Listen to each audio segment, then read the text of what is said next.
m'entendez? Oui, oui. Alors on y va quand vous voulez. Donc, le frère Isaac, quand il veut, il fait l'introduction. Ah, tu dis? Oui.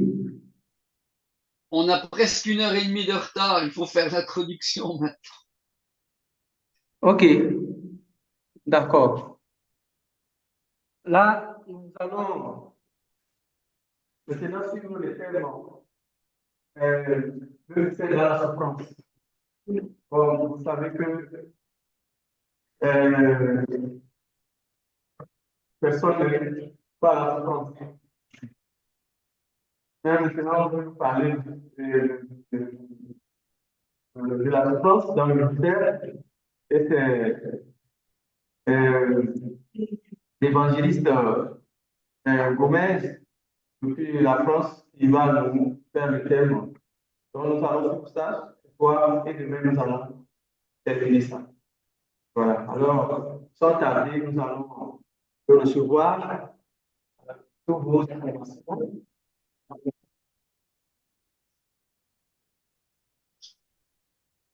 Merci. Alors, je le remets le micro. Nous allons prier pour lui. Voilà. Seigneur, merci pour Gomez qui a préparé ce thème pour nous. Nous prions pour lui et nous demandons que l'Éternel, ton esprit le conduise pour nous donner ce que tu as pour nous ce soir, qui est pour nous une force dans le ministère. Dieu, merci d'avoir le livre, merci d'avoir l'aidé à nous transmettre ce trésor que nous avons, ce que tu as pour nous à travers lui. Au nom de Jésus. Amen. Amen. Ok, ok. Merci beaucoup. Donc, bonsoir à tous. Euh, J'espère que vous allez bien les uns et les autres, malgré que nous commençons avec pratiquement 1 heure et demie de retard. Alors, j'espère que demain, au niveau des élèves, on commencera. Faites le nécessaire, en tout cas, pour que demain, on puisse commencer à l'heure. Donc, demain, au niveau du Togo, l'heure, c'est 15 heures. Avec le décalage, nous, en France, ce sera 16 heures. J'espère que demain, vous ferez l'effort de ne pas avoir 1 heure et demie de retard, mais que on commencera à l'heure. OK? Vous êtes d'accord? Est-ce que vous m'entendez? Est-ce que vous m'entendez? Bon, alors je disais, répondez-moi. Demain, on commencera à l'heure. Vous faites, vous faites tous des efforts pour que demain, on commence à l'heure parce qu'on ne peut pas encore demain avoir 1 heure et demie de retard. Hein. OK? Bon. Et vous savez, quand on travaille pour le Seigneur, c'est important d'être à l'heure. Une demi-heure, une demi-heure de retard, je veux bien, mais là, on a 1 heure et demie quasiment. Donc demain, je veux que chacun fasse un effort en tant qu'élève et en tant que responsable pour qu'on soit tous à l'heure. On est d'accord? Bon. Alors, en tout cas, très heureux d'être avec vous. Je ne sais pas si j'aurai le temps de tout développer ce soir, le thème, donc, la souffrance dans le ministère, parce qu'on a beaucoup de retard. Donc, je vais essayer d'aller à l'essentiel, parce qu'il y aura encore le temps de questions. Donc, tout ça va nous prendre pas mal de temps. Donc, je vais essayer d'aller à l'essentiel. Et demain, on aura donc le deuxième thème, c'est l'évangélisation en temps de crise. Donc, aujourd'hui, le thème, c'est bien sûr ce qui avait été annoncé, la souffrance dans le ministère.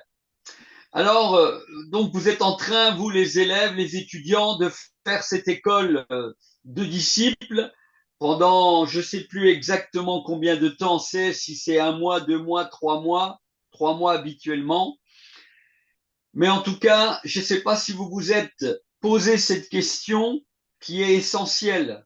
Peut-être que là, vous avez voulu faire cette école de disciples parce que vous voulez être plus qu'un simple chrétien. C'est bien d'être chrétien, mais être un disciple, c'est encore mieux. Mais après, en tant que disciple, il y a un prix à payer. Et Jésus nous l'a dit, hein. Jésus nous l'a dit, vous l'avez déjà lu dans la Bible, il a dit que celui qui veut être son disciple doit renoncer à lui-même et se charger de sa croix. Et déjà là, dans ce verset que Jésus nous donne, on comprend que pour être un disciple, bien renoncer à soi-même et porter sa croix, ça sous-entend que derrière, il n'y a pas que de la joie, il y a aussi de la souffrance. Ça veut dire que pour suivre réellement le Seigneur, dans un ministère quelconque, que ce soit pasteur, que ce soit enseignant, mais là on parle des ministères dont Éphésiens 4, 11 nous parle, mais il n'y a pas que ça dans la Bible. Si on veut être un chrétien et un disciple authentique, il faut que nous pensions que dans la marche avec le Seigneur, il y a une part de souffrance, il n'y a pas que de la joie. Et ça, on veut pas toujours le voir, on veut pas toujours essayer de l'enregistrer dans notre tête. La vie chrétienne n'est pas un long fleuve tranquille. Ça, ce n'est pas vrai. Ceux qui vous disent que venez à Jésus, tout ira bien, vous n'aurez pas de problème. Servez le Seigneur dans un ministère et tout ira bien. La vie chrétienne, vous savez, elle est faite que de joie. Ça, ce sont des mensonges. Non, la vie chrétienne n'est pas un long fleuve tranquille, mais la vie chrétienne, elle est faite de haut et de bas. Et dans ces hauts et dans ces bas, ça veut dire qu'il y a de la souffrance. Et ça veut dire qu'on est prêt, il faut être prêt en tant que disciple et en tant que chrétien authentique, en tant que serviteur de Dieu dans un ministère, à se dire que dans des moments de notre vie, il y aura de la souffrance, il y aura des temps difficiles, il y aura des moments où on saura même plus quoi faire, sinon se tourner vers le Seigneur et lui dire, Seigneur, cette situation, je ne la comprends pas. Et moi qui suis en train de vous parler, dans le moment où je vous parle, je peux vous dire que je sais ce que je dis. Parce que moi-même, maintenant, vous ne le voyez pas, mais je suis en train de vivre dans ma propre vie un moment très difficile. Il y a une part de souffrance et moi je le sais parce que je suis dans le ministère depuis maintenant, allez, 24 ans à peu près.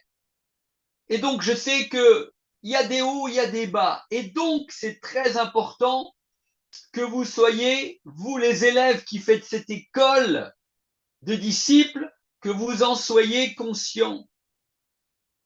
Et ça, c'est très important que ce soit, voilà, vous posiez la question, mais que peut-être que vous n'y aviez pas encore pensé et vous pensiez qu'être disciple du Seigneur, eh bien, oui, ça allait être, comme je disais tout à l'heure, surtout de la joie. Il y a de la joie, mais il y aura des temps difficiles. Et en plus, moi, je ne vous connais pas les uns et les autres. Je ne sais pas quelle a été votre motivation pour faire cette école de disciples. Mais si vous avez fait cette école, et comme je disais, c'est parce que vous voulez réellement servir le Seigneur. Vous voulez réellement devenir plus qu'un chrétien, un disciple, quelqu'un qui marche avec Jésus, malgré les hauts, malgré les bas, malgré les difficultés que vous allez rencontrer. Peut-être que parmi vous, vous faites cette école de disciples parce que vous aspirez à devenir pasteur, vous aspirez à devenir responsable de jeunes, vous aspirez à prendre une responsabilité dans l'église où vous êtes, dans la louange peut-être, vous aspirez à devenir ancien, diacre, je ne sais pas, ou un simple disciple. Mais être disciple, encore une fois, c'est pas simple. Il y a des hauts, il y a des bas, il y a de la souffrance. Et Jésus nous l'a dit clairement. Et premier point, pour commencer maintenant cet enseignement, Jésus lui-même, lorsqu'il est venu sur la terre, lorsque le Père l'a envoyé sur la terre, le Père savait pertinemment que Jésus allait souffrir. Et vous pouvez vous imaginer un petit peu ce qui s'est passé dans le ciel avant que Jésus ne vienne sur la terre. N'oubliez pas que tout a été créé au travers de Jésus, au travers du Fils. Le Fils, qui était Jésus, il était la joie de Dieu, il était la joie du Père dans les lieux célestes, dans le ciel. Mais un jour, à cause de mon péché, à cause de votre péché, à cause de ce qu'Adam avait fait et Ève, mais ce qu'Adam et Ève avaient fait, c'est moi, c'est toi. Nous sommes tous des enfants qui avons désobéi. Et finalement, lorsque dans le ciel, il y a à un moment donné certainement ce dialogue entre le Fils et le Père, où Jésus faisait la joie du Père. Tout avait été créé par lui, comme il est dit dans Colossiens chapitre 1er et dans Hébreux aussi chapitre 1er. Hein, il est dit que tout a été créé par le Fils. Il est l'empreinte du Dieu même, du Dieu créateur. Et rien n'a été fait sans Jésus. Et vous pouvez vous imaginer à un moment donné dans le ciel le dialogue qu'il y a eu, je vais vous dire, ce qui a pu se passer. Et ce qui a pu se passer, c'est qu'un jour, à cause du péché que Adam et Ève avaient commis, eh bien, il n'y avait plus qu'une solution. C'était que le Père envoie son Fils unique dans ce monde pour venir porter le poids de mon péché, de votre péché, et c'est-à-dire dans la mission que le Père lui donnait pour venir dans ce monde, eh bien, porter mes péchés et mourir à la croix.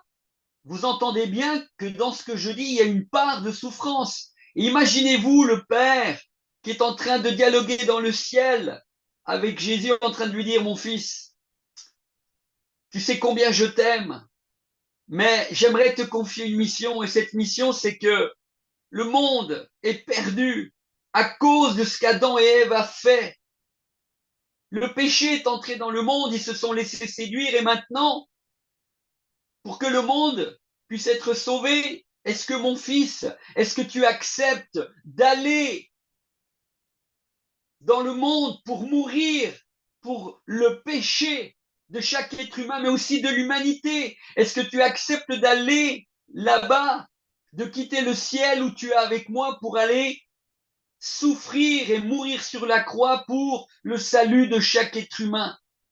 Et vous voyez bien que dans ce que je suis en train de vous dire, il y a une part de souffrance que je ne m'imagine pas.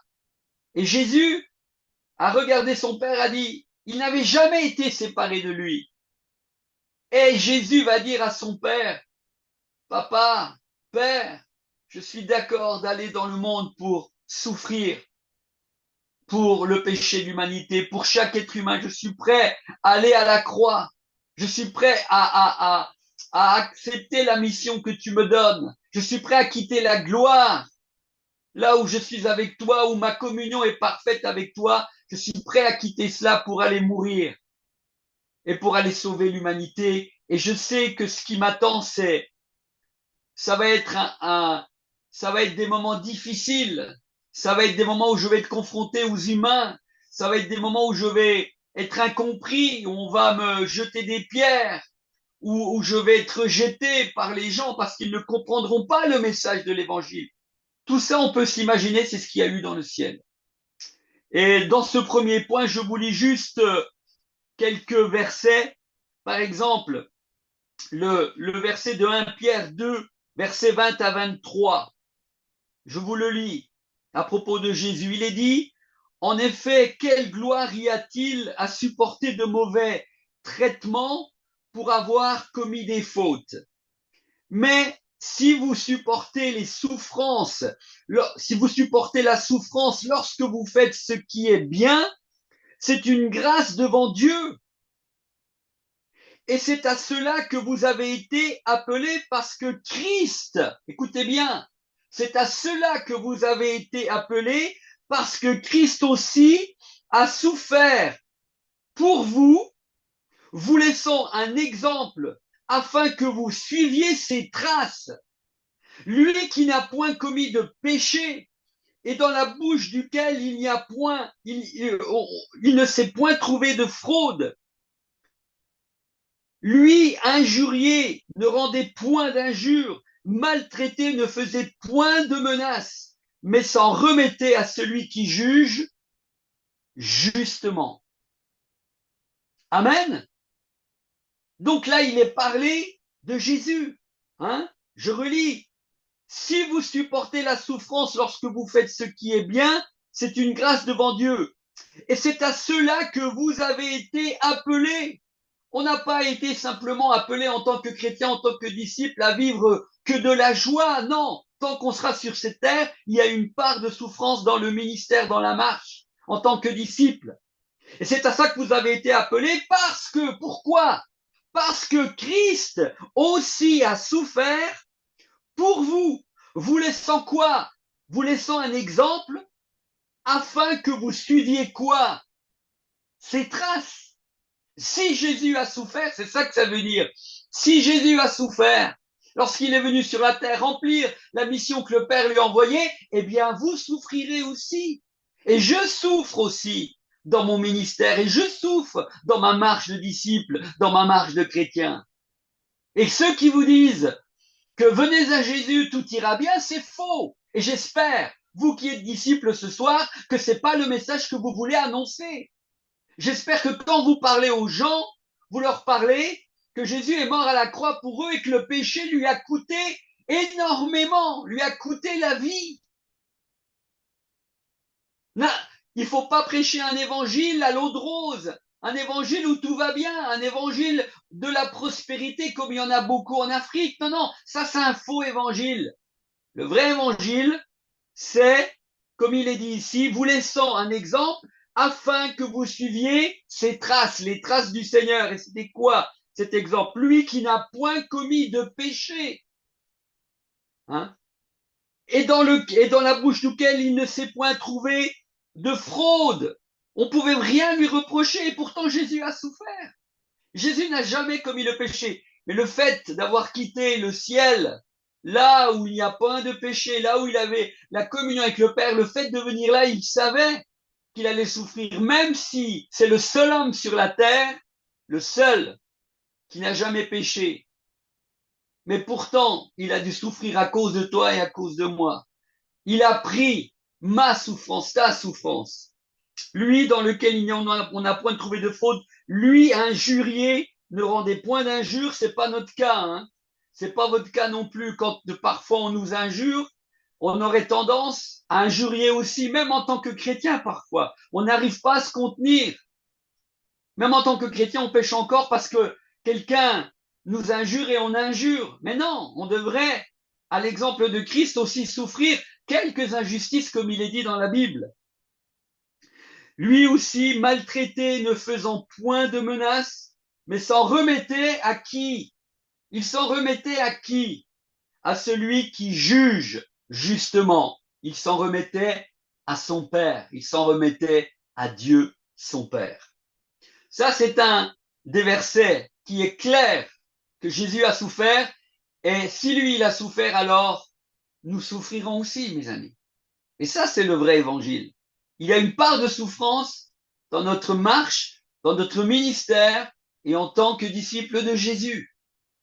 Un autre verset nous parle encore de la souffrance du Seigneur. Il y en a beaucoup, j'en ai choisi 2, 3 en introduction dans ce premier point pour vous dire que il y a une part de souffrance, bien sûr, dans nos vies et dans notre marche avec Jésus. Il est dit aussi dans Philippiens 1, verset 29, il est dit, car il vous a été fait la grâce par rapport à Christ.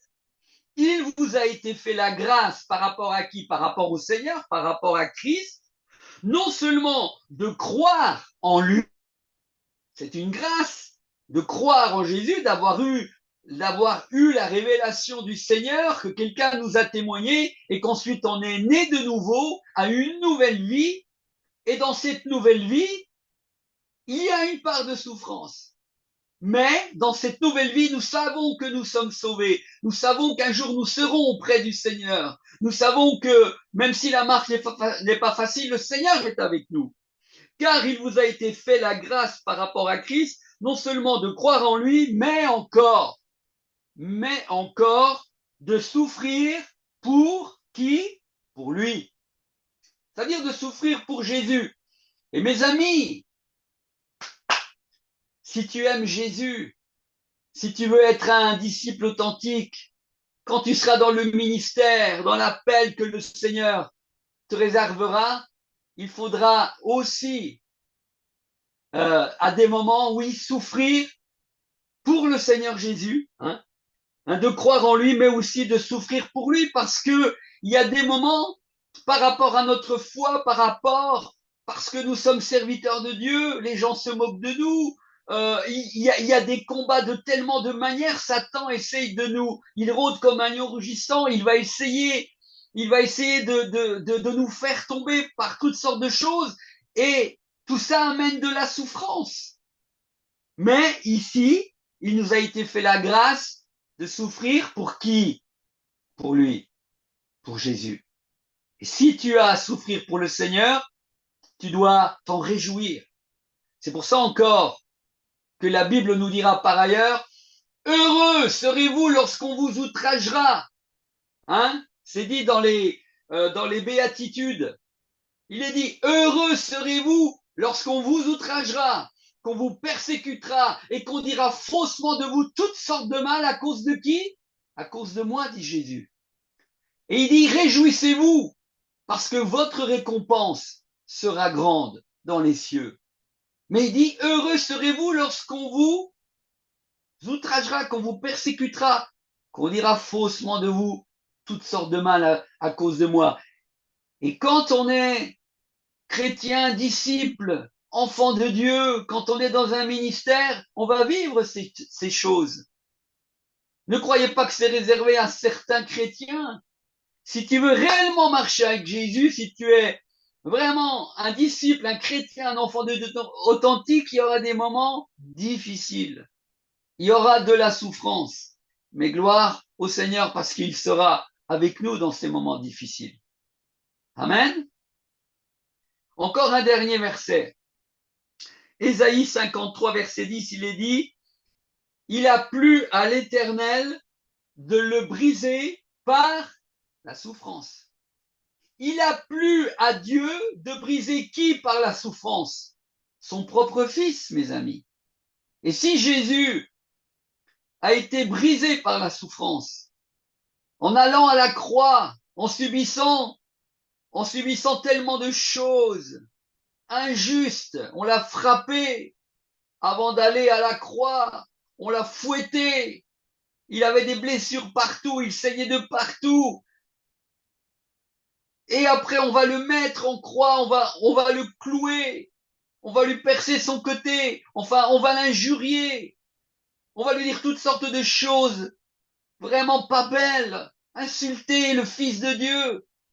Donc, il y avait non seulement des souffrances physiques avant la croix et pendant qu'il est cloué, mais il y avait aussi des souffrances morales où on était en train d'injurier, de dire des choses fausses et d'injurier pas n'importe qui, le Fils de Dieu. Et parfois, nous, en tant que chrétiens, si on est vraiment authentique, si on est un vrai disciple, il y a aussi des choses comme ça. Et dans le ministère, des fois des mensonges, des chants. Le diable essaiera de nous faire tomber par toutes sortes de choses qui sont dites, peut-être à ton sujet ou à mon sujet, qui seront dites et qui ne sont pas vraies. Tout ça, c'est de la souffrance. Et il faut pouvoir tenir le coup, mais c'est à cela aussi que, en tant que chrétien, il est dit qu'on on doit suivre les traces du Seigneur. Parce que Christ aussi a souffert, vous laissant un exemple afin que vous suiviez ses traces. Et les traces du Seigneur, ça a été aussi beaucoup de souffrance, mes amis. Amen. Alors, on continue. Deuxième point. On va lire Acte 9, 15 à 16. Et s'il y a bien aussi quelqu'un qui, à la suite du Seigneur, a beaucoup souffert dans son ministère, c'est l'apôtre Paul. L'apôtre Paul, au départ, il a été un persécuteur de l'Église. Lorsque Paul ne connaissait pas Jésus, qui s'appelait Saul de Tarse, lorsqu'il ne le connaissait pas au départ, Paul, quand il persécutait l'Église du Seigneur, quand il persécutait les chrétiens, lorsqu'il était cet homme religieux avec une intelligence incroyable, qui a été, il est dit, qui a été enseigné au pied de Gamaliel, cet homme qui avait une connaissance de la religion juive incroyablement. Cet homme avait, mais il croyait que en persécutant les chrétiens authentiques, les enfants de Dieu, eh bien, ils croyaient que Dieu, que c'était agréable à Dieu, mais ils se trompaient. Et il a fait, rappelez-vous, c'est à cause aussi de lui qu'on a lapidé Étienne. Il y avait son suffrage qui était là. Il était là au moment où on était en train d'envoyer des pierres à Étienne, à ce disciple fidèle. Qu'est-ce qu'avait fait Étienne? Absolument rien. Étienne avait été droit. Et là, il va payer le prix fort. C'est un disciple authentique. Et il va passer par la souffrance, il va être lapidé. Et tout ça, donc, il y avait l'apôtre Paul qui était derrière, et parfois c'est même incroyable, c'est qu'il y a des gens, c'est une parenthèse, ils croient servir Dieu en persécutant ceux qui sont de vrais disciples. Et donc, cet homme, à un moment donné, qu'est-ce qui va se passer? Il est dit que sur le chemin de Damas, un jour, le Seigneur va lui apparaître et il va lui dire, mais Saul, Saul, pourquoi me persécutes-tu? Regardez ce qu'il est dit là. Il est dit que le Seigneur dit à Saul, Saul. Il dit pas pourquoi persécutes-tu les chrétiens? Pourquoi persécutes-tu les disciples? Pourquoi persécutes-tu les enfants de Dieu? Non, non, non. Dans ce texte, il est dit que lorsque le Seigneur lui apparaît sur le chemin de Damas, le Seigneur, il lui dit pas non, non, tu persécutes. Non, il lui dit pourquoi tu me persécutes? Parce que quand on est en train de persécuter les serviteurs de Dieu, les disciples, les vrais disciples du Seigneur, c'est Jésus lui-même qu'on est en train de toucher. Et là, sur le chemin de Damas, alors, il va rencontrer le Seigneur, il va tomber de son cheval, il va devenir aveugle, il va ensuite aller dans une maison et il va rester aveugle pendant 3 jours. Et quand un des disciples du Seigneur va venir le voir, eh bien, le Seigneur va dire à un de ses disciples, je crois que c'est Ananias, mais j'ai un peu un trou, je crois que c'est lui, mais en tout cas, un des disciples du Seigneur va aller le voir, parce que le Seigneur lui dit, tu vas aller à tel endroit, et puis il y a quelqu'un qui est là, et puis tu vas lui imposer les mains, et il va retrouver la vue. Et quand ce disciple entend que c'est Saul de Tarse, il dit, mais Seigneur, t'es sûr? Mais il persécute l'Église, il fait souffrir les disciples. Et le Seigneur, qu'est-ce qu'il va lui dire? Écoutez bien, il va lui dire ceci. Vous le trouvez dans Acte 9, oui, versets 15 à 16. Il est dit ceci. Acte 9, 15 à 16. Écoutez bien. Il lui dira ceci. Mais le Seigneur lui dit, lui dit donc à ce disciple qu'il envoie pour imposer les mains à Saul, il va lui dire, mais le Seigneur lui dit, va car cet homme est un instrument que j'ai choisi pour porter mon nom devant les nations, devant les rois et devant les fils d'Israël. Et la fin nous intéresse ce soir. C'est notre thème. Et la fin, c'est quoi? Et je lui montrerai tout ce qu'il doit souffrir pour mon nom. Voilà, dès le début du ministère de l'apôtre Paul, lorsque, si j'ai bonne mémoire, Ananias est en train de lui imposer les mains et que le Seigneur lui dit, mais c'est cet homme-là qui, c'est vrai, persécutait l'Église, maintenant, il est un instrument que j'ai choisi. Va, car cet homme est un instrument que j'ai choisi pour porter mon nom devant les nations, devant les rois et devant les fils d'Israël. Mais c'est beau quand on entend la première partie. Et peut-être que c'est aussi ton cas. Le Seigneur t'a déjà parlé et t'a déjà dit aussi, mais un jour, tu deviendras pasteur. Un jour, tu vas t'occuper de la jeunesse. Je ne sais pas. Et ça, on aime l'entendre quand il y a un appel de Dieu pour devenir missionnaire. On aime entendre des paroles prophétiques ou autres où le Seigneur nous dit, oui, je t'appelle à tel et tel ministère, à tel et tel service dans l'église. Donc la première partie, le Seigneur est belle. Tu vas témoigner de moi, tu vas parler de moi devant les rois et devant les fils d'Israël. Oui, ou devant tel peuple où je t'envoie. Ça, c'est beau à entendre. Mais le Seigneur lui cache rien dès le début à l'apôtre Paul. Il ne lui cache rien. Il va lui dire à la fin de cette parole extraordinaire, il va lui dire aussi, et je lui montrerai à l'apôtre Paul tout ce qu'il aura à souffrir pour mon nom. Et Jésus, lorsqu'il nous appelle, il ne nous cache rien. Il ne nous dit pas simplement sois un disciple. Non, il dit, si tu veux être mon disciple, il faut que tu portes ta croix. Il faut que tu renonces à toi-même, c'est-à-dire à tes droits les plus légitimes. Et ça, on ne veut pas non plus l'entendre. Mais c'est la réalité de ce qui t'attend, mon frère. C'est la réalité de ce qui t'attend. Si tu fais cette école de disciples, c'est parce que tu es prêt aussi à relever le défi, les défis qui seront devant toi avec une part de souffrance. Comme ici, dès le début, la lettre, on va dire la feuille de route pour l'apôtre Paul, Jésus ne lui cache rien.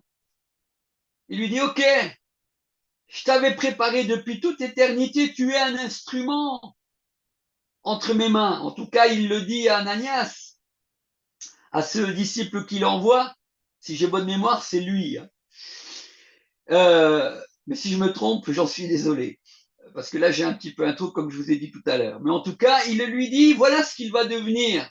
Et plus tard, l'apôtre Paul aussi, le Seigneur ne lui cache pas que, en le suivant, Paul va souffrir énormément. Je lui montrerai, et le Seigneur va lui montrer, oui, qu'il aura beaucoup à souffrir pour lui. Et l'apôtre Paul est vraiment un homme qui a toujours été fidèle au Seigneur jusqu'à sa mort, jusqu'à la fin de sa course ici-bas. Mais vous savez, si vous connaissez un peu la vie de l'apôtre Paul, on va le voir un petit peu après, que l'apôtre Paul est resté fidèle au Seigneur jusqu'à la fin.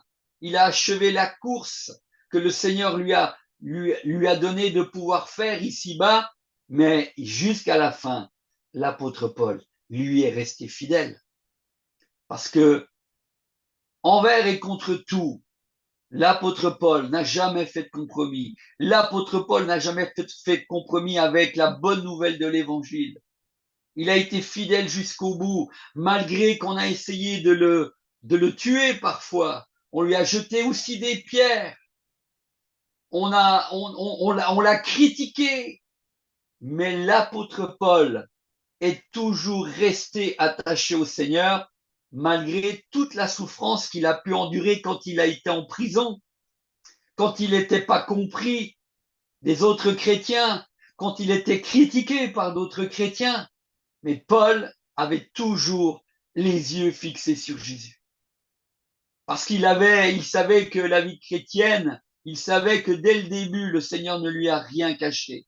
Et je te dis, mon frère, ma sœur, si tu fais cette école et si tu as un appel sur ta vie, eh bien, tu dois aussi euh, mettre dans ta tête que tout ne sera pas facile, qu'il y aura des moments où tu ne seras pas compris, il y aura des moments où tu seras rejeté, il y aura des moments où tu ne sauras même pas quoi faire, sinon te tourner vers le Seigneur pour crier à lui, parce que peut-être que même il y a des moments où tu voudras abandonner le ministère, tu voudras plus être chrétien, parce que tu seras persécuté. il y aura des moments pas évidents. Il y aura, bien sûr, de la joie, et ça, je n'enlève pas, mais il y aura aussi beaucoup de souffrance.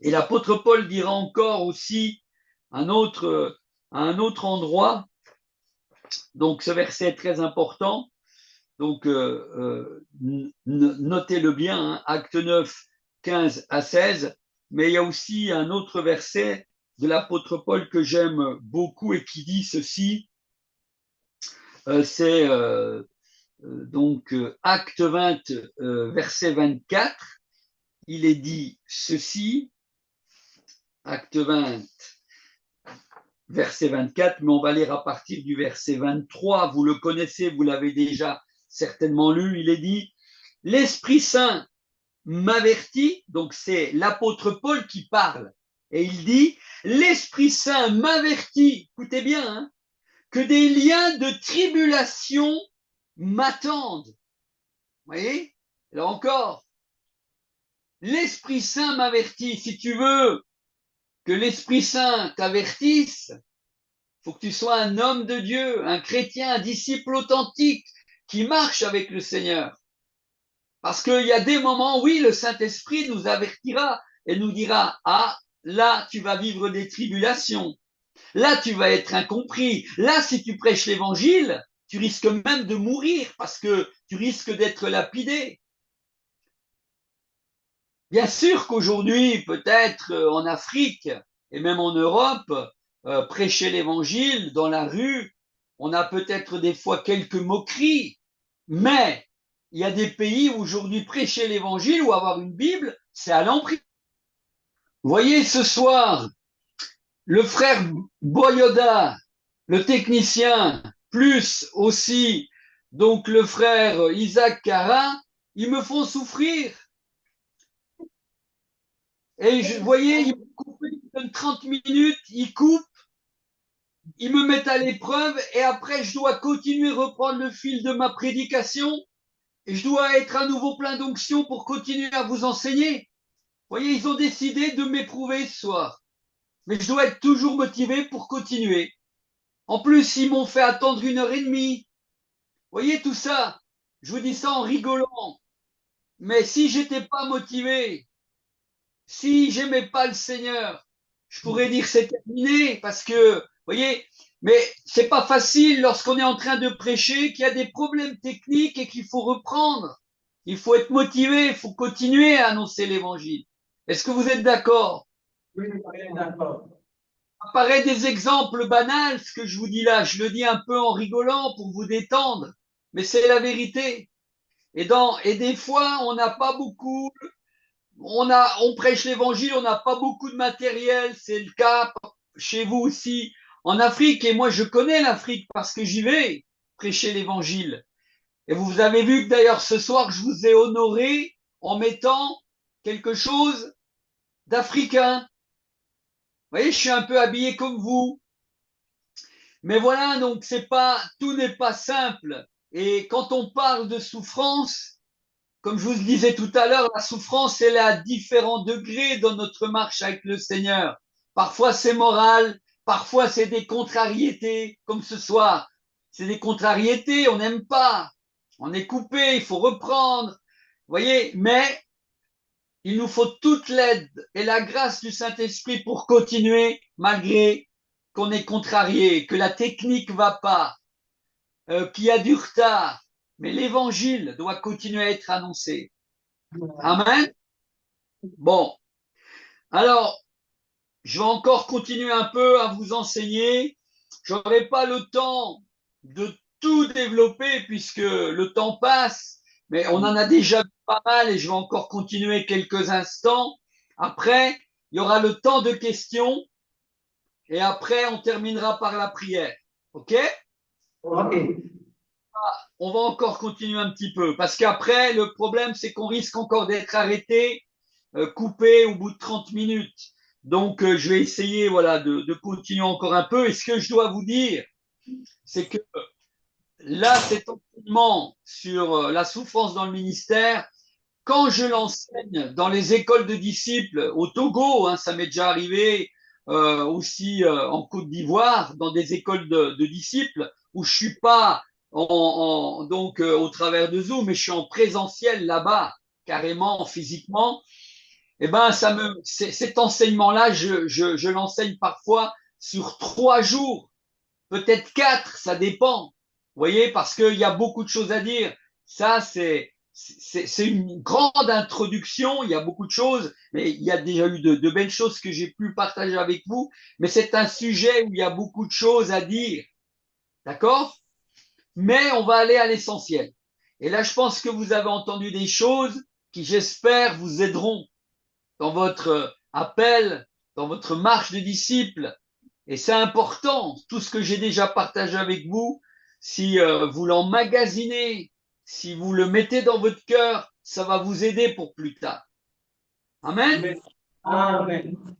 Donc j'étais en train de vous dire tout à l'heure, j'étais en train de parler de ce verset de l'apôtre Paul qui est dans Acte 20, du verset 23 à 24. Acte 20, chapitre 20, du verset 23 à 24. Et j'étais en train de vous parler que l'apôtre Paul a beaucoup souffert et Jésus lui a dit dès le départ, il lui a rien caché. Et puis il y a ce verset que j'aime beaucoup dans la Bible où c'est Paul directement qui dit ça. Il dit l'Esprit Saint m'avertit que des liens de tribulation m'attendent. Et j'étais en train de vous dire avant qu'on soit coupé que c'est très beau cela. C'est que si nous sommes consacrés au Seigneur, si nous sommes de véritables disciples, de véritables serviteurs de Dieu dans tel et tel ministère, dans tel et tel service, si nous mettons vraiment le Seigneur au cœur de nos vies en premier, alors nous aurons aussi la grâce, parfois, comme l'apôtre Paul, parce qu'il était pleinement consacré rien qu'à l'œuvre de Dieu et il aimait le Seigneur profondément et c'était Jésus qui avait la première place. Nous, parfois, nous voulons être pleins d'onction dans nos vies, nous voulons vivre des miracles, nous voulons avoir un ministère béni, mais nous ne mettons pas le Seigneur en premier. Vous voyez, en tant que disciple, la même chose. On veut faire une école, mais finalement, on veut apprendre, mais après, il faut mettre en pratique. Et mettre en pratique, c'est dire, Seigneur, ce que j'ai entendu ce soir, je veux le vivre, je veux que ça m'aide dans mon ministère. Vous comprenez? C'est pas simplement un temps où vous avez écouté, puis quand vous allez tout à l'heure, on va se quitter, vous allez retourner dans vos activités, dans votre maison, dans je sais pas où vous êtes, et puis vous avez déjà oublié. Non, c'est pas ça.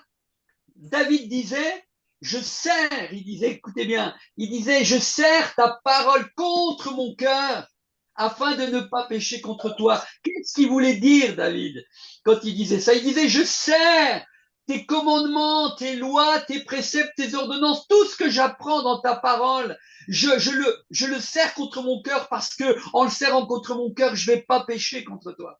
Je vais l'appliquer. Et tout ce que nous apprenons du Seigneur dans les enseignements, nous devons serrer ces enseignements et dire, Seigneur, ce que j'ai entendu ce soir, je veux m'en servir pour mon ministère. Je veux m'en servir dans ma marche avec toi en tant que disciple, en tant que chrétien, enfant de Dieu authentique. Il y a tellement de gens aujourd'hui dans les églises et tellement de jeunes. Vous écoutez la parole de Dieu, vous écoutez les enseignements et après vous les appliquez pas, vous lisez pas la Bible. Si vous êtes là en tant que disciple pour quelques mois et vous ne lisez pas la Bible, vous n'avez pas de vie de prière. Mais comment vous voulez servir Jésus? Comment vous voulez servir Jésus, mes amis? Et aujourd'hui, on est banal, on est léger avec Jésus. Vous êtes en train de faire une école de disciples et vous n'êtes même pas consacré à lui en lisant la Bible, en prenant du temps dans la prière. Donc c'est très important. Et après, on dit, ben, le Seigneur me bénit pas, ou bien j'ai pas un ministère béni, ou bien je suis pas un chrétien qui est béni. Mais mes amis, si nous voulons être bénis, si nous voulons vivre des miracles, si nous voulons avoir une onction, faut passer du temps avec Jésus. Faut passer du temps avec lui. Il faut le prendre au sérieux. Ça ne nous évitera jamais la souffrance, mais ça nous ça nous aidera et surtout le Seigneur nous prendra aussi au sérieux en voyant que nous sommes consacrés et comme Paul, nous pourrons vivre des choses comme ça. L'Esprit Saint m'avertit que des liens et des tribulations m'attendent. Donc là, c'est pas le Saint-Esprit ne lui cache rien encore une fois. Il n'est pas en train de lui dire, il n'est pas en train de lui dire, tu sais, Paul, tu vas. Donc le Saint-Esprit n'est pas en train de lui dire, Paul, tu sais, tu vas vivre des moments de joie, tout va bien aller dans cette ville où tu vas aller, tu n'auras pas de problème en annonçant l'Évangile. Non, non, parce que l'Esprit de Dieu nous dit toujours la vérité. Mais pour ça, pour qu'il nous dise la vérité et pour qu'on puisse l'entendre dans notre cœur ou au niveau de nos oreilles, cette voix du Saint-Esprit, il faut passer du temps avec le Seigneur. Vous voyez? Et ça, c'est merveilleux parce que même si le Saint-Esprit parfois va nous dire qu'on va vivre des moments difficiles, mais quelle grâce d'être averti. Et là, Paul est averti, il avertit qu'il va vivre des tribulations. Ensuite, le verset continue en disant, Paul, et c'est extraordinaire, regardez ce que dit dans la suite Paul. Et ça, j'aime ce verset. Il dit, mais je ne fais aucun cas de ma vie. Mais je ne fais aucun cas de ma vie. Peu importe ce qui peut m'arriver. Ma vie pour moi ne compte pas. C'est pour ça que Paul dira par ailleurs, dans Philippiens 1, 21, chapitre 1 et le verset 21, c'est encore un autre verset que j'aime beaucoup. Paul dira, Christ est ma vie et la mort m'est un gain. Christ est ma vie et mourir pour moi, c'est de loin le meilleur, peu m'importe. Mais Christ est ma vie. Et là encore, Paul dit, mais je ne fais aucun cas de ma vie comme si elle m'était précieuse. Pour lui, sa vie, elle était plus précieuse. Ce qu'il voulait, c'est faire la volonté de Dieu, peu importe qu'il souffre dans le ministère, peu importe qu'on le critique. Mais c'était un homme fidèle à Jésus. Il prêchait un évangile sans compromis. Et je vous dis, jeune, et moi jeune qui est en train de faire cette école, prêchez un évangile sans compromis, même si vous avez à souffrir. Que jamais vous ne fassiez de compromis avec ce livre extraordinaire, ce livre qu'est la Bible. La Bible, mes amis, c'est le livre de Dieu pour l'humanité. C'est la parole de Dieu que nous devons annoncer avec vérité, sans compromis, sans essayer d'y ajouter, d'y retrancher quoi que ce soit. Nous devons vivre ce que dit ce livre, les lois, les ordonnances, les préceptes, nous devons nous en imprégner. Et tout cela va nous aider à vivre un évangile vrai tel qu'il est et à le prêcher tel qu'il est et à être attaché au Seigneur malgré les hauts, malgré les bas, malgré la souffrance, malgré les combats, malgré la souffrance par lesquelles parfois nous devrons passer ou nous passons à l'heure actuelle. Rien ne doit venir entraver ça. Et je vous encourage vraiment à cela. Donc, Paul ne fait aucun cas de sa vie comme si elle était précieuse. Il dit, pourvu que j'accomplisse quoi? Il dit, ma course avec joie. C'est ça qui, pourvu, voilà, lui, sa vie, elle ne lui était pas précieuse, il n'en prenait pas spécialement soin. Il en prenait soin, bien sûr. Il faut prendre soin de son corps, etc. Mais c'était pas son corps qui passait en premier. C'était pas voilà, ce corps, cette enveloppe. D'ailleurs, par ailleurs, il dira, je traite mon corps durement afin de l'assujettir. Pourquoi il traitait son corps durement? Parce que le corps, l'enveloppe que nous sommes, a des désirs contraires à ceux de l'esprit. C'est ce qu'il dit d'ailleurs, Paul. Et il y a des choses qu'on voudrait faire pour le Seigneur et que la chair ne veut pas. Donc là encore, c'est un combat. Là encore, c'est de la souffrance. Parce que d'un autre côté, la chair nous dit fais ceci, oh, mais tu dois te détendre, tu dois faire ci.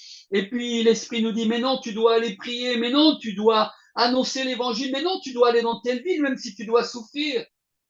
Et parfois, on doit, comme dit Paul, traiter notre corps durement, l'assujettir pour ne pas que ce soit la chair qui prenne le dessus, mais que ce soit l'Esprit de Dieu qui prenne le dessus, ce qui est esprit, ce qui est de Dieu, pour faire notre ministère, pour faire notre service, pour être un disciple authentique, pour être un enfant de Dieu authentique, un chrétien authentique. Et ça, c'est très important. Et pourvu que j'accomplisse ma course avec joie, et il termine en disant dans ce verset, donc de Acte 20, 23, 24, dans ces deux versets, il dira, pourvu que, avec joie, et pourquoi? Il dit, et le ministère que j'ai reçu du Seigneur Jésus. C'était quoi ce ministère qu'il a reçu du Seigneur Jésus? D'annoncer la bonne nouvelle de la grâce de Dieu. Hein? Pourvu que j'accomplisse le ministère que j'ai reçu du Seigneur Jésus, c'était quoi? D'annoncer la bonne nouvelle de la grâce de Dieu. Je relis ce verset sans m'arrêter en totalité, ces deux versets. Écoutez bien. J'ai essayé, je les ai coupés pour bien vous expliquer pratiquement chaque mot, chaque verset. Maintenant, je le lis en entier. Acte 20, 23, 24, il est dit, l'Esprit Saint m'avertit que des liens de tribulation m'attendent, mais je ne fais aucun cas de ma vie, comme si elle m'était précieuse, pourvu que j'accomplisse ma course avec joie et le ministère que j'ai reçu du Seigneur Jésus d'annoncer la bonne nouvelle de la grâce. D'annoncer la bonne nouvelle de la grâce de Dieu. Voilà ce qu'était l'apôtre Paul. Voilà ce qui le motivait. Il savait qu'il y avait de la souffrance, mais jamais la souffrance ne l'a arrêté pour l'empêcher de servir le Seigneur Jésus. Encore, euh, encore autre chose sur l'apôtre Paul. J'aurai pas le temps de tout voir, mais vous pourrez le faire. Vous regarderez, par exemple, relisez Actes.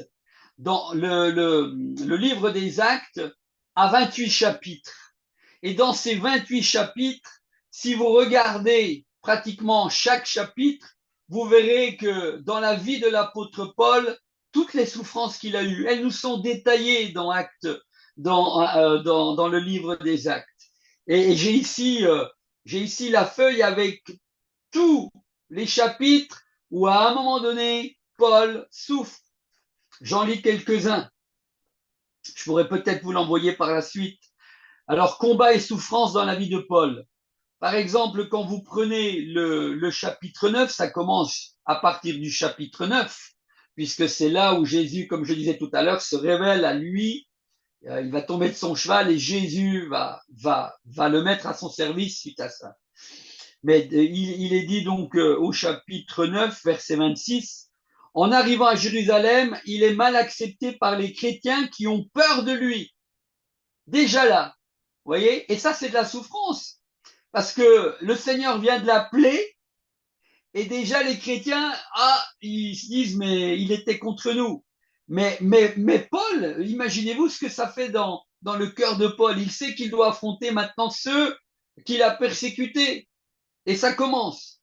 Donc, en arrivant à Jérusalem, il est mal accepté par les chrétiens qui ont peur de lui. Acte 9, 26. Ensuite, acte 9, 28. Il est dit, il doit quitter Jérusalem pour fuir les hellénistes qui cherchent à le tuer. Acte 9, 28, vous pourrez le lire. Ensuite, acte 13, verset 8. À Chypre, il connaît l'opposition du magicien Élimas. La souffrance, là aussi. Parce qu'il est obligé là de prendre autorité. Ensuite, acte 13, 45, il est dit ceci. À Antioche de Pisidie, il est insulté, persécuté, chassé par des Juifs. Vous pourrez le lire, ça. Acte 13, verset 45, etc. Ensuite, acte 14, le verset 5, il est dit encore ceci. Idem à Iconium, où on cherche à le lapider 2 fois, là. Vous voyez, on a essayé de le tuer une fois, donc à Antioche. Il a insulté, persécuté, chassé par les Juifs, etc. Et là, idem à Iconium, on cherche à le lapider, donc à le tuer.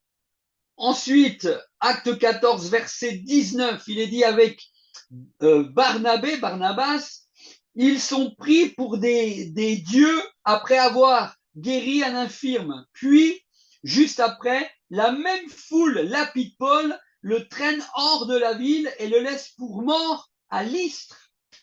Et ainsi de suite. Et vous, si vous lisez tout le à partir du donc le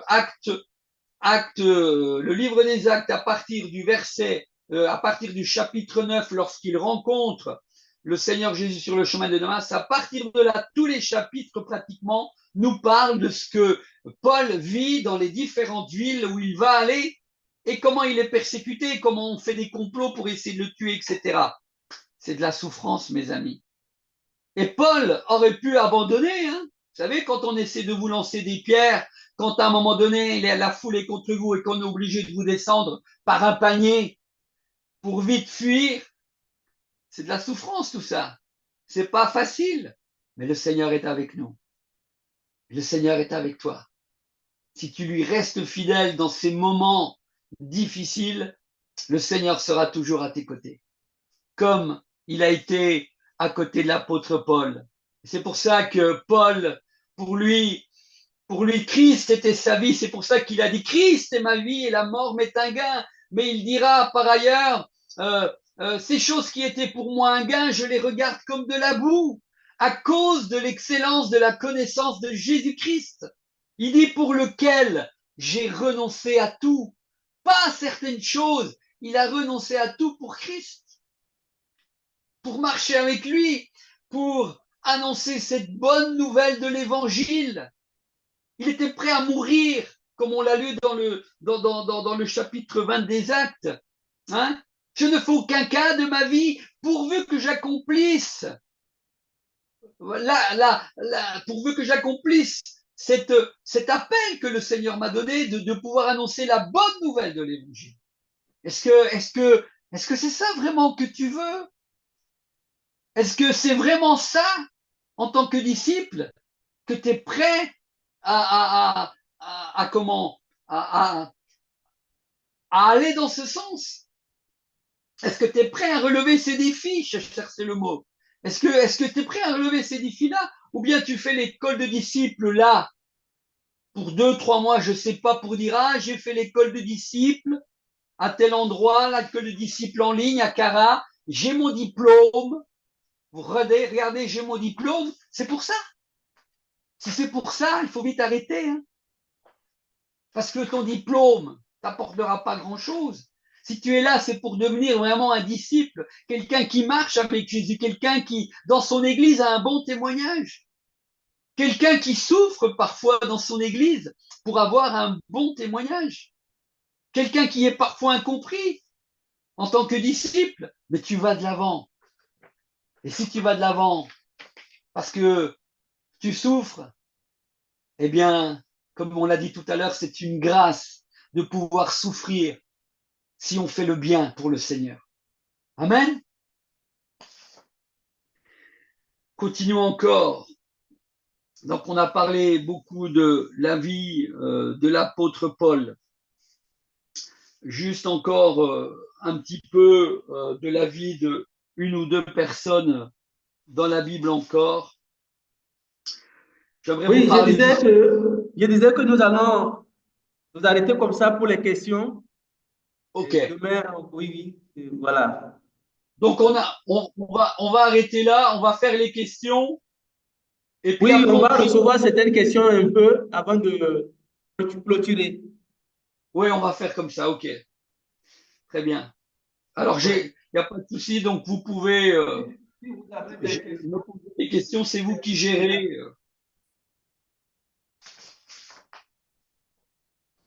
Je voulais poser une question. Oui. Et ma question est celle-ci. Dans le ministère, nous avons vu, avec l'enseignement, nous avons appris ici que c'est vraiment très difficile. Ce n'est pas du tout facile. Il y a beaucoup de souffrance. Alors que moi, je n'avais pas su ça et que beaucoup de choses se sont arrivées dans ma vie, je suis désespéré. Alors, pour récupérer ma vie de prière avec Dieu, comment faut-il faire? J'ai pas compris la fin. Je dis, je suis je n'avais pas su que vraiment, avec cet enseignement aujourd'hui, j'ai encore plus de notions. Alors moi, j'étais désespéré quand les choses là arrivaient dans ma vie toujours. Voilà maintenant qu'aujourd'hui, avec l'enseignement, je suis fortifié maintenant. Comment reprendre maintenant ma vie de prière avec Dieu et être plus fort et surmonter les choses qui m'arrivent dans le ministère. Ok. Je l'ai un peu évoqué tout à l'heure. Je l'ai dit.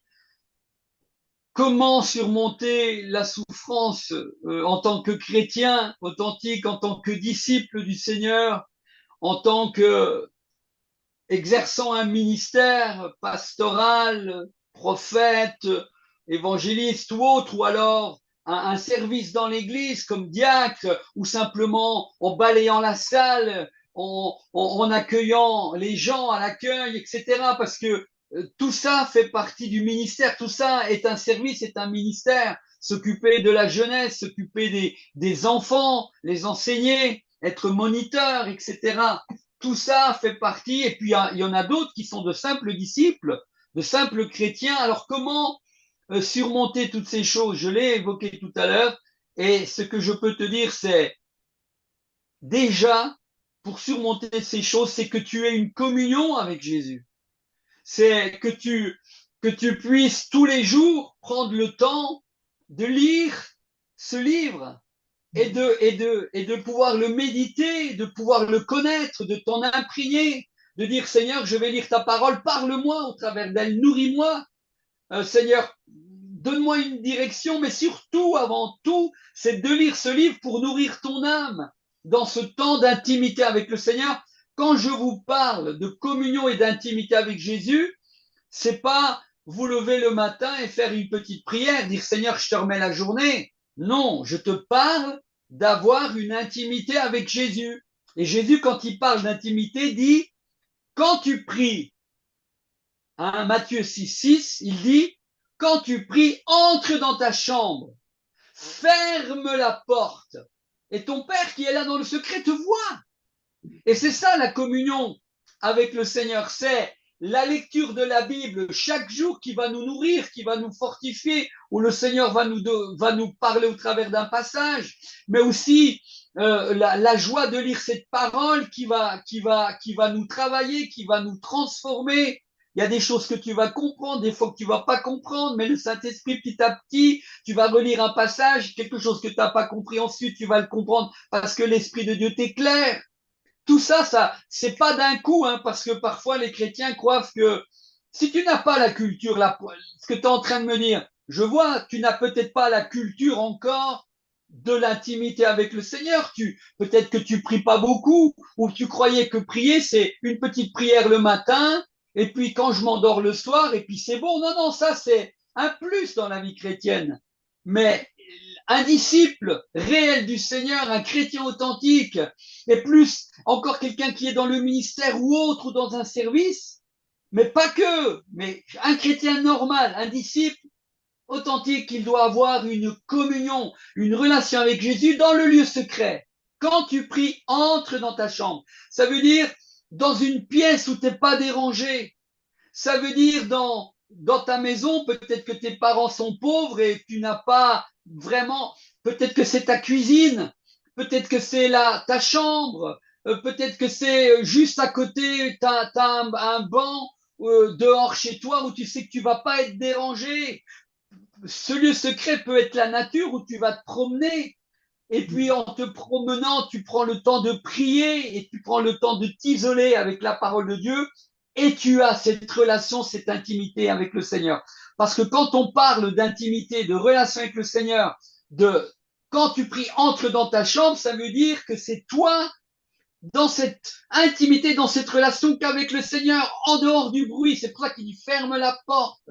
Et tous les jours, tu dois essayer d'avoir cette intimité. C'est là que tu vas grandir, c'est là que tu vas lire la parole de Dieu, prendre le temps de lire, ne serait-ce qu'un passage. Commence à lire un passage en disant Seigneur, je te promets de lire un passage chaque jour. Et tu médites ce passage. Après, ça sera peut-être 2, 3. Mais c'est pas la peine de dire ah, je vais commencer dans ce lieu d'intimité à lire toute la Bible. Tu peux pas lire en une fois. vas-y gentiment, lis un ou deux passages, sois fidèle, médite, essaie de comprendre, dis au Saint-Esprit de t'éclairer sur ce que tu lis pour pouvoir le comprendre. Et dans ce moment d'intimité, c'est la lecture de la Bible, mais c'est aussi la prière. L'un ne va pas sans l'autre, parce que la Bible, c'est la nourriture de notre âme, et la prière, c'est la respiration de l'âme. Et dans ce moment d'intimité, tous les jours avec le Seigneur, dans ce lieu secret, dans une pièce, comme je t'ai dit, dans la nature, il faut que tu t'isoles. Et dans ce moment-là, non seulement tu lis la Bible, mais tu vas aussi dire, Seigneur, tu vois le moment difficile que je traverse. Tu vois, Seigneur, les problèmes que j'ai financiers. Tu vois, Seigneur, dans mon ministère, les gens qui actuellement sont contre moi au niveau de tel et tel domaine. Tu vois, Seigneur, là, j'aimerais que tu ouvres le chemin pour pouvoir évangéliser. Et c'est là, dans le lieu secret, que tu gagnes des victoires. C'est là, dans le lieu secret, où le Seigneur va te parler précisément sans que tu ailles voir le prophète, sans que tu ailles voir le pasteur. C'est là où le Seigneur, tu apprends à écouter sa voix, à discerner, à écouter le Saint-Esprit, à savoir comment prendre telle orientation, à dire, Seigneur, je vis tel moment de souffrance dans ma vie. Je suis malade au niveau de mon cœur, là. Je suis malade au niveau d'un cancer. Jésus, donne-moi la force de traverser ces moments difficiles, de traverser cette souffrance. Tu comprends? Il te faut une intimité avec le Seigneur. Et toi, tu as posé la question, mais elle est très importante pour vous tous. Elle est très importante. Ça ne veut pas dire que l'intimité va t'enlever la souffrance, mais va t'aider à connaître davantage ton Dieu, le Seigneur Jésus, et va t'aider à aller de l'avant dans tout ce que tu peux vivre, parce que tu vas pouvoir t'ouvrir à lui, et lui va pouvoir te parler au travers de sa parole et aussi au travers de la prière. Ah, Amen. Mais ça, c'est vital, c'est primordial. Et tu dois commencer encore une fois, comme tu n'as peut-être pas la culture de prier tous les jours, de prendre du temps. Quand je te dis prier, c'est pas une petite prière le matin et le soir. Je te dis, c'est t'isoler, c'est l'intimité. Et donc, il faut que tu commences à dire, Seigneur, je peux pas, je vais commencer à lire un passage de la Bible.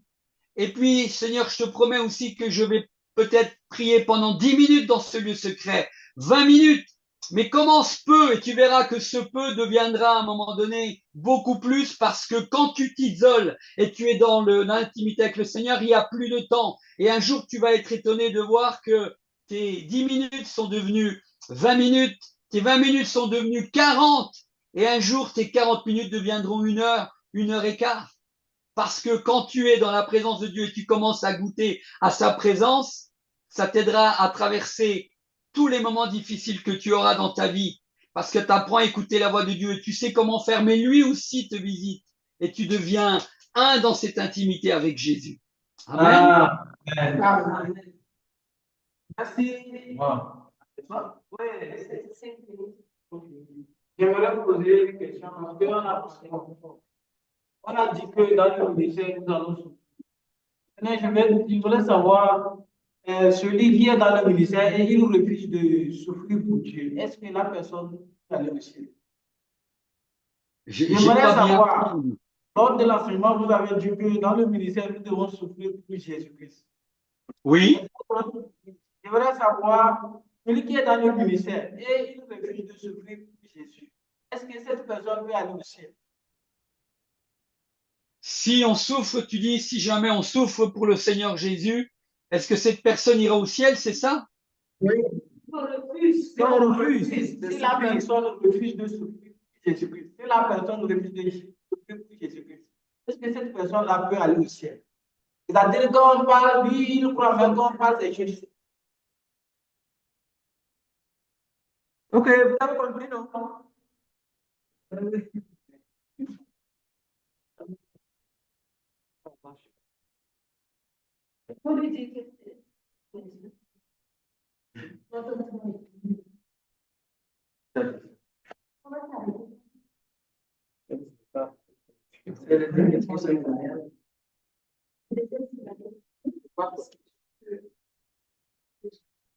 J'ai entendu. Est-ce que vous m'avez entendu? Allô? Oui, Est-ce que oui. vous avez entendu ce que je dis, non ou pas? Non, on ne vous a pas servi. Pas la connexion. Non, vous n'avez pas entendu. Oui, oui. Non, vous Vous avez pouvez, eu sur la fin. vous pouvez répondre. En réponse. Je vais répondre à ta question en disant, j'étais en train de répondre à ta question en disant que ce qui est important, c'est pas le degré de souffrance qui fait qu'on va au ciel ou pas au ciel.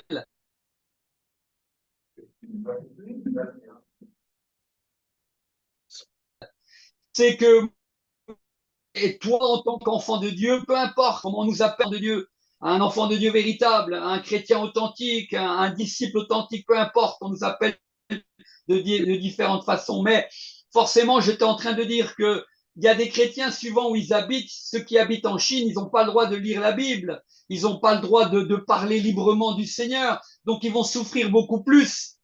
Et puis moi, peut-être que je suis simplement un chrétien,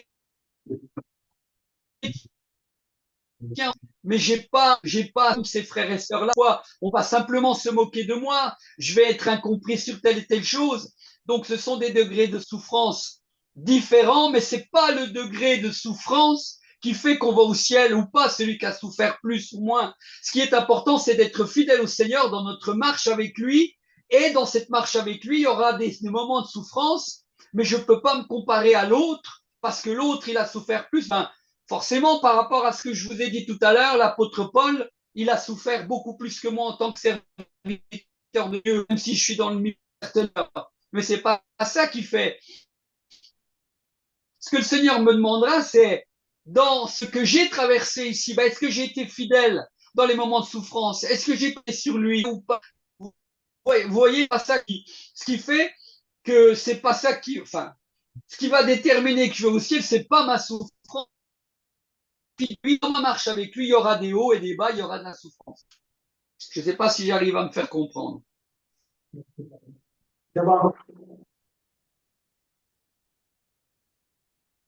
Est-ce que tu comprends ce que j'ai voulu te dire ou pas? Oui, c'est très clair.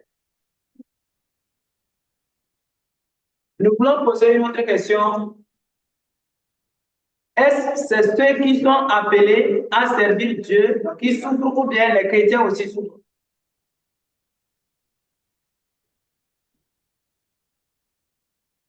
Alors, j'ai entendu, est-ce que ceux qui sont appelés à servir Dieu et ensuite, C'est eux la suite de la question. voilà, je dis, est-ce que c'est ceux qui sont appelés à servir Dieu qui sont destinés à la souffrance ou bien ceux qui ont reçu Jésus, c'est-à-dire les membres, tout le monde dans le ministère doit souffrir parce qu'il y a la souffrance, Jésus même a souffert.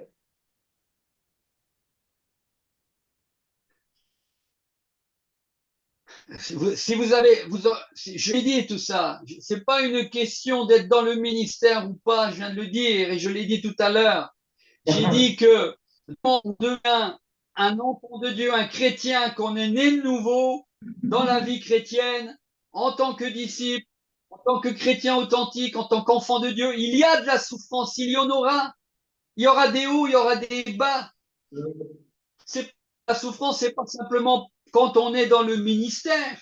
Non, dans le ministère, forcément qu'il y en aura de la souffrance, encore peut-être plus parce que on a une responsabilité, une fonction, on sera plus critiqué dans l'Église, parfois incompris. Hein, on prendra une décision, le peuple ne comprend pas. Mais j'ai pas besoin d'être un pasteur pour avoir de la souffrance. Il y a des chrétiens qui sont authentiques, qui sont de simples disciples authentiques, mais qui, dans leur marche avec le Seigneur, ont de la souffrance. Quand tu tombes malade, tu as un cancer du jour au lendemain, tu vas souffrir. Oui. Est-ce que tu vas lever le poing contre Dieu en disant c'est pas normal, je suis un chrétien, je suis un disciple, Seigneur, tu me donnes un cancer, regarde les autres là, c'est des non-chrétiens, ils n'ont pas de cancer, etc. Ou bien, je sais pas, tu vas avoir un moment où ton fils. Donc, je vous propose encore une dernière question, et puis après, on va terminer par la prière. On se reverra demain. Non, on est fatigué déjà. J'entends pas. On est déjà fatigué, on est fatigué déjà. Je n'entends pas bien là.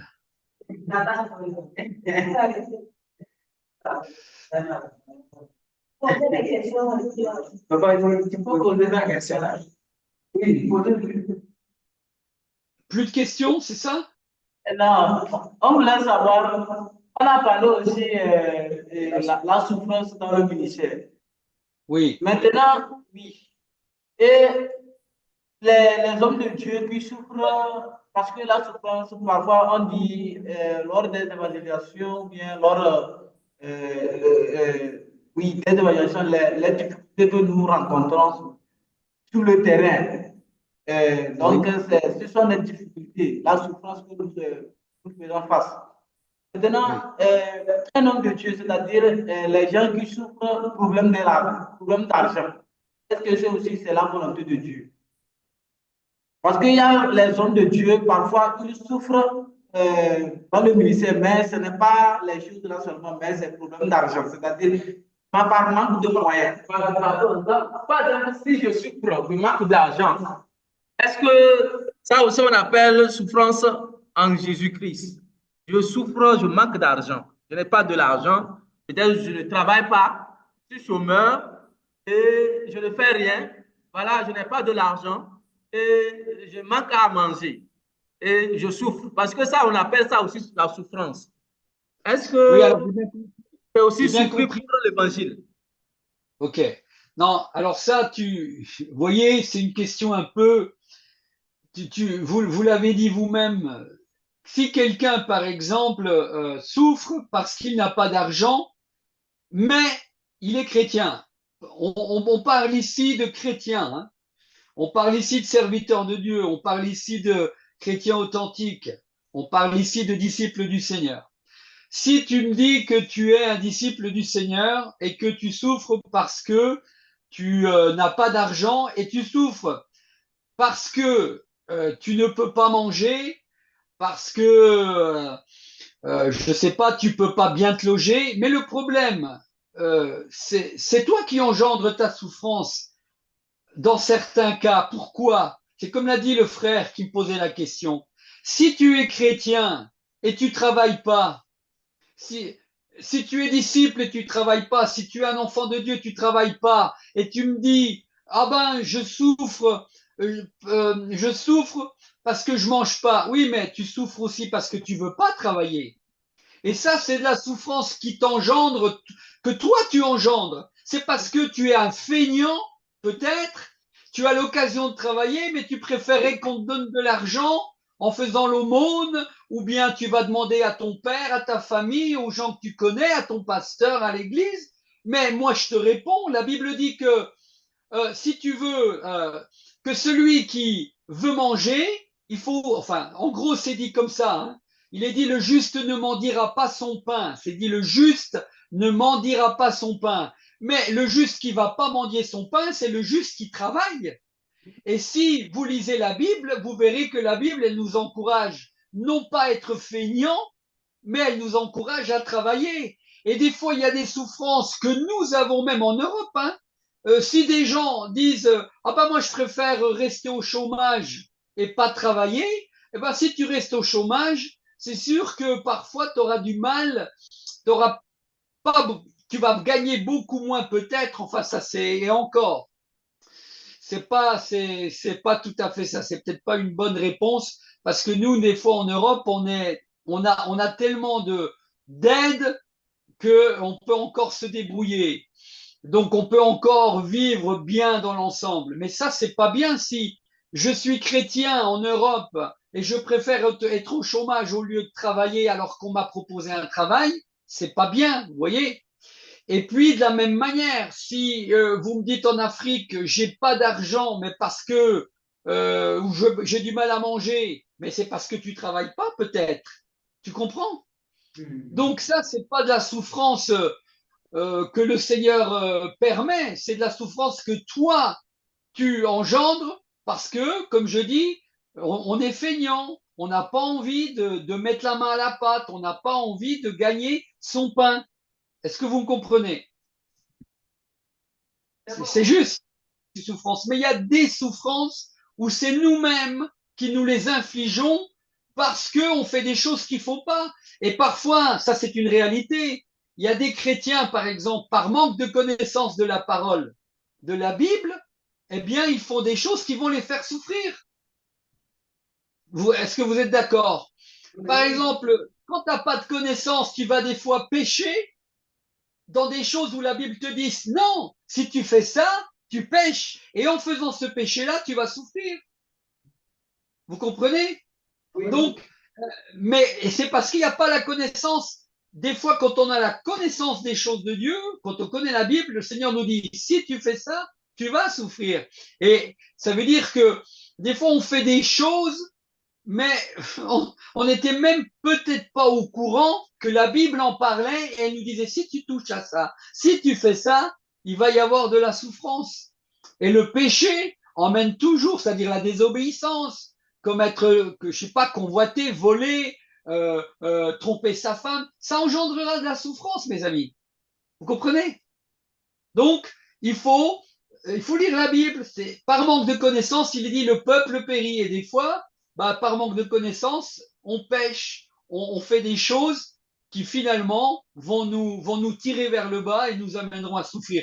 Mais après, la Bible nous dit aussi que, comme je disais, si on veut manger, il faut aussi travailler. Et si tu travailles pas, bah, tu vas souffrir de pas manger, mais c'est parce que peut-être tu veux pas travailler. T'as pas fait d'effort pour chercher du boulot. Tu comprends? Donc faut être un chrétien équilibré et honnête. Vous voyez? Et des fois, on n'est pas honnête. C'est pour ça que je vous disais tout à l'heure, en France, c'était pas le bon exemple parce que malheureusement, nous, en France, on a beaucoup d'aides.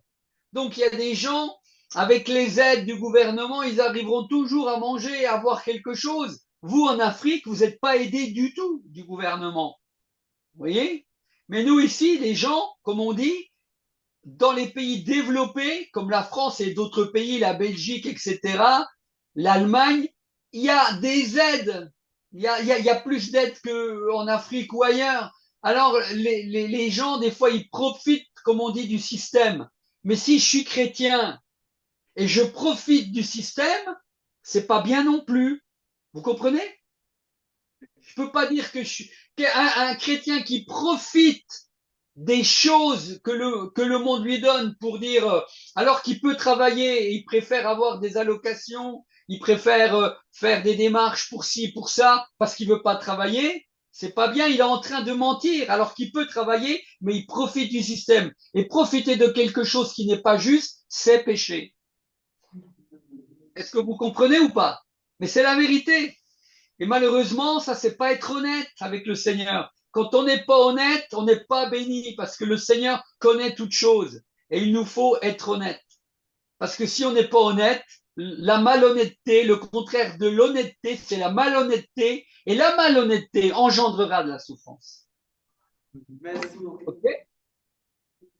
Voilà donc, c'est la dernière question. On se reverra demain. Et comme je disais, essayez d'être à l'heure. Demain, pour vous, c'est 15 heures. Alors, vous allez au culte, vous allez vite manger s'il faut, là où vous pouvez, chez vous, peu importe, chez une sœur, mais après, vous venez vite pour qu'on puisse être à l'heure demain. Merci. OK? Donc, Ok, on va terminer par la prière. d'accord. Seigneur, je veux te bénir pour cette soirée. Seigneur, merci parce que tu étais là. Merci Seigneur pour chacun des jeunes qui étaient connectés, qui étaient en présentiel là devant moi. Et Seigneur, merci de m'avoir donné la grâce de pouvoir développer ce thème. J'ai essayé de faire du mieux que j'ai pu, Seigneur. Peut-être que tout n'était pas parfait. J'ai aussi non seulement essayé d'annoncer ta parole au mieux sur ce thème tellement important, la souffrance dans le ministère. Et Seigneur, c'est vrai que nos vies sont faites de haut et de bas et parfois, Seigneur, il y a de la souffrance. Mais nous savons que dans les moments de souffrance, telle qu'elle soit, morale, physique ou autre, Seigneur, dans ces moments-là, tu nous promets d'être avec nous.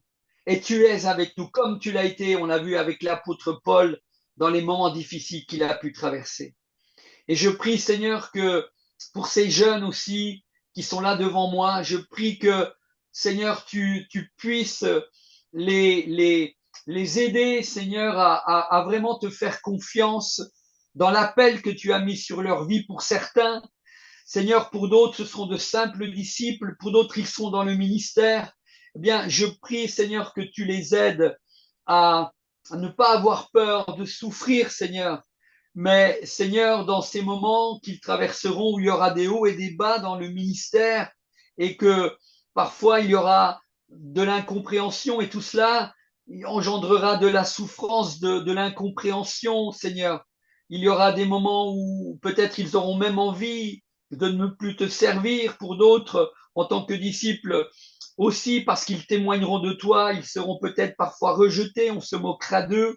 Enfin, Seigneur, je prie qu'en tout cas, dans les souffrances qu'ils traverseront, des deuils, Seigneur, des moments où il n'y aura pas beaucoup d'argent pour manger, comme on l'a vu, mais c'est si toutefois ils sont honnêtes dans ce qu'ils font, Seigneur, eh bien, je sais que tu seras avec eux.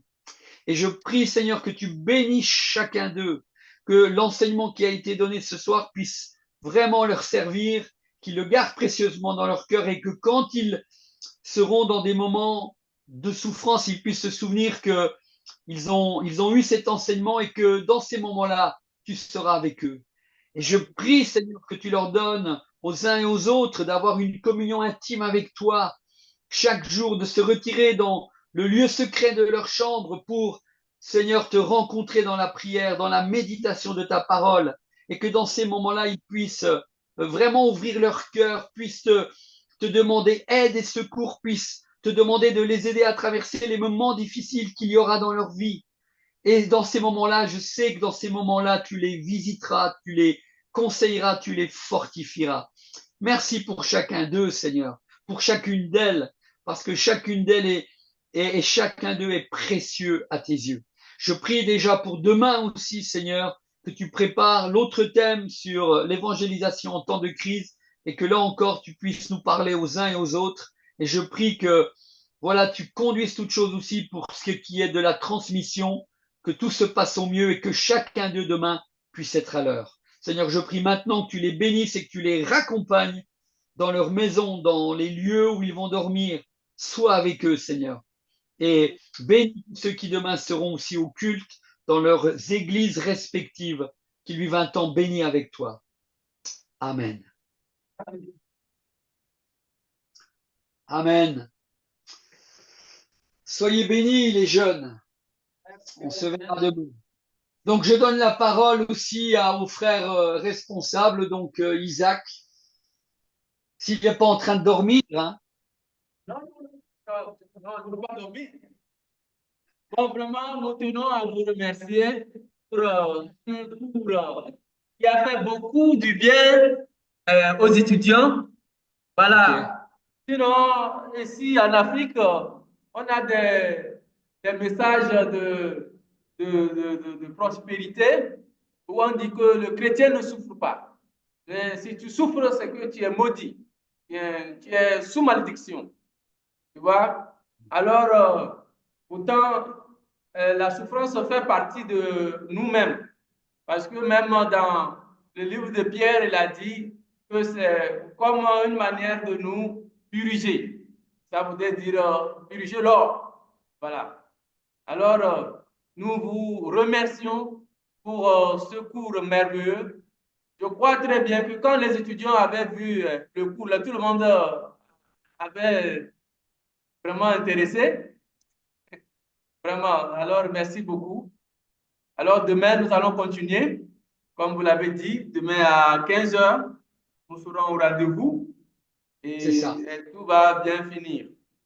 Merci OK. d'avoir accepté de nous enseigner. OK. C'était avec plaisir. Alors, bonne soirée à tous et demain, faites l'effort pour être à l'heure. Après, dernière chose, pour ceux qui n'étaient pas là ce soir, qui n'ont pas pu se brancher ou qui sont pas venus, eh ben, comme on avait dit, frère Carras, ce qui sera intéressant, c'est de leur envoyer donc les enregistrements. Parce que c'est Merci. dommage qu'ils profitent pas de l'enseignement, quoi. Merci. OK. Alors, bye bye. Bye bye, à demain. Au revoir à tous. Ouais, tout le monde vous salue. Au revoir, à demain. Au revoir. Ciao.